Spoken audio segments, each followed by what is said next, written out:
কে পিন্টুদা, so যদি আমরা বলি শারদীয়া কাপ ফার্স্ট ম্যাচ থেকে শেষ match whole tournament was great, so কি বলবে? প্রথমে বলি শারদীয়া কাপ নিয়ে আর বলার কিছু নেই। ওরা যে জায়গায় আজকে পৌঁছে গেল, আমার মনে হয় এবার কলকাতার সবাইকে ভাবতে হবে।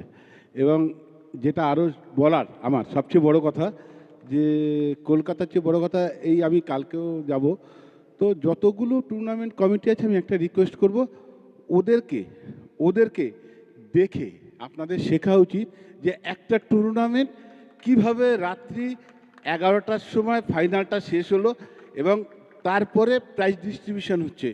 মানে এটা হ্যাটস অফ।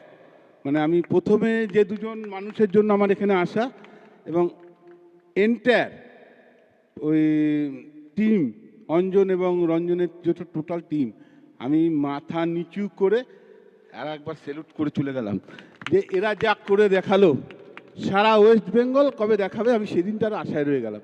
কারণ আমি মনে করি যে ওরা যেটা করলো এটা করা খুব মানে কষ্টকর, এবং সমস্ত কমিটিকে বলবো একবার ওদের সঙ্গে আলোচনা করে যে কিভাবে টুর্নামেন্ট সকাল 11টায় শুরু করে রাত্রি 11টায় শেষ করা যায়। এতগুলো দর্শক দেখেছে, ওরা কত টাকা দিল, কারা ট্রফি পেলো, কারা ম্যান অফ দ্য ম্যাচ হবে, কারা ম্যান অফ দ্য সিরিজ হবে, এ সত্যি কথা মানে হ্যাটস অফ। এরপর আর কিছু বলার নেই, আমার এখানেই যা বলার আমি বলে দিয়ে গেলাম।